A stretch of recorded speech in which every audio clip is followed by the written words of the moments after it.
guys, I'm Seema and welcome to the episode 9 of our Express Entry series.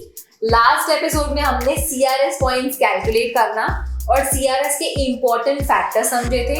तो अगर आपसे episode miss हो गया है तो कोई नहीं, यहाँ ऊपर आई बटन में मैंने लिंक मेंशन कर दिया, आप देख लीजिएगा।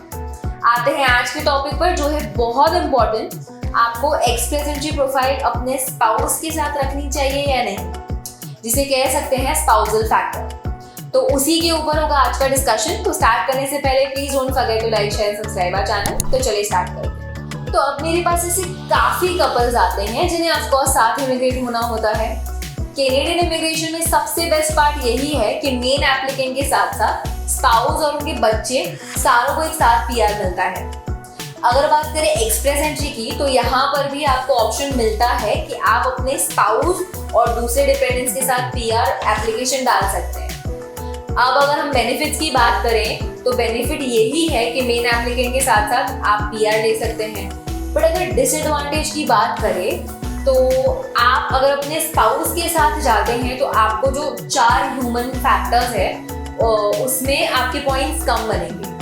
अगर हम पॉइंट्स देखें तो दोनों ही कंडीशन मींस अगर आप एप्लीकेशन डालते हैं स्पाउस या विदाउट स्पाउस तो आपके मेन ह्यूमन जो कैपिटल फैक्टर्स है, जो एज, एजुकेशन, लैंग्वेज और कैनेडियन वर्क एक्सपीरियंस है, उनके रहते तो 500 ही है इन टोटल। बट अगर आप अकेले फाइल रखते हैं विदाउट स्पाउस तो आप खुद अपनी प्रोफाइल पर 500 पॉइंट्स क्लेम कर सकते हो। एंड अगर आप विद स्पाउस फाइल रखते हैं तो आप अपनी प्रोफाइल पर इन फैक्टर्स के 460 पॉइंट्स क्लेम कर सकते हैं और बाकी के जो 40 पॉइंट्स हैं वो आपके स्पाउस क्लेम कर सकते हैं।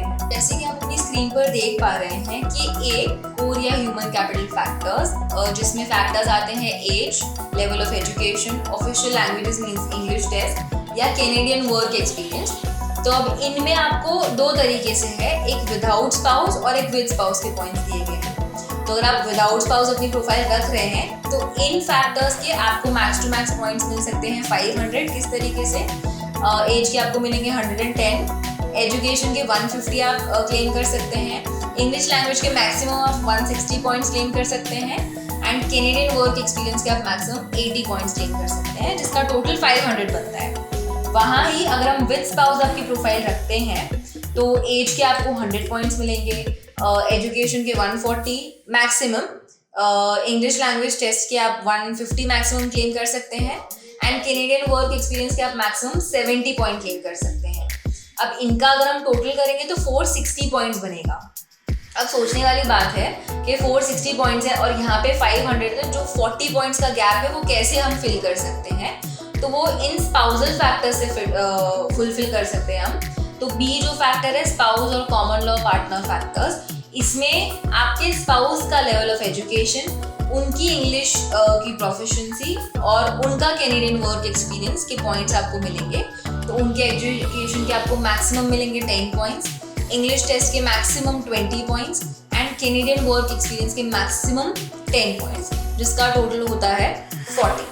अगर हम इसको और इसको ऐड करेंगे तो एट द एंड हो जाएगा 500।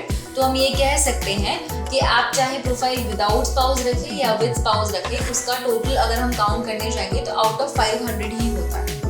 बट अब बात ये है कि स्पाउस क्लेम कर तो सकते हैं 40 पॉइंट्स, बट उनको 40 पॉइंट्स मिलते नहीं है। कैसे, मैं समझाती हूँ।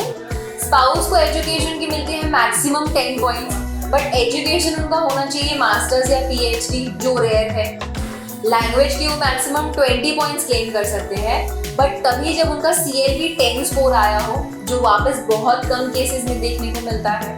और कैनेडियन वर्क एक्सपीरियंस ही क्लेम कर सकते हैं आप मैक्सिमम 10 पॉइंट्स, और वो भी 5 इयर्स का एक्सपीरियंस होना चाहिए कनाडा में, जो भी काफ़ी रेयर होता है, राइट। तो ये समझाने का मेरा एक ही मकसद था कि स्पाउस की चाहे कितनी सही प्रोफाइल होगी वो आपको ज़्यादा पॉइंट्स लाके नहीं दे सकते। बट हाँ, ऑफ कोर्स मेन एप्लीकेंट अगर आप हैं तो आपको ट्राई करना है कि आप ज़्यादा से ज़्यादा पॉइंट्स क्लेम कर सकें और कट ऑफ स्कोर के नज़दीक जा सकें। एपिसोड 8 में मैंने एक्सप्लेन किया था कि पॉइंट्स कैसे कैलकुलेट होते हैं, और मेन एप्लीकेंट और स्पाउस के लिए और आने वाले वीडियोस में मैं आपको ये पॉइंट ग्रिड डिटेल में एक्सप्लेन करूंगी। हर एक पॉइंट कहाँ से और कैसे क्लेम होता है, ये सारा कुछ समझाऊंगी। अगर आप या आपके फ्रेंड्स एंड फैमिली में से किसी को भी अपनी एलिजिबिलिटी चेक करनी है तो डू कॉन्टैक्ट अस एंड हमारे वीडियोस उनके साथ ज़रूर शेयर करें ताकि उनको घर बैठे मिल सके एक्सपर्ट गाइडेंस। तो एपिसोड 9 होता है यहीं पर ख़त्म। आई होप आपको वीडियो पसंद आया और इन्फॉर्मेटिव लगा। अगर आपको कोई भी डाउट या क्वेरी हो तो प्लीज़ हमें कमेंट में बताएं, मैं आपके डाउट क्लियर कर दूंगी। और अगर आप चाहते हैं कि मैं आपके सजेस्टेड टॉपिक्स पर वीडियो बनाऊं तो अपनी सजेशंस मुझे कमेंट्स में बताएं और मैं ट्राई करूंगी कि जल्द से जल्द उन पर वीडियोस बनाऊं। नेक्स्ट एपिसोड में हम जानेंगे ECA यानी एजुकेशनल क्रेडेंशियल असेसमेंट के बारे में, जो एक काफ़ी इंपॉर्टेंट फैक्टर है एक्सप्रेस एंट्री में, तो मिस नहीं करना, ठीक है। जाने से पहले please don't forget to like share and subscribe our channel और बेल आइकन को ज़रूर प्रेस करें ताकि आपको अपडेट्स मिलती रहे सबसे पहले। Thanks for watching, stay tuned for more, bye.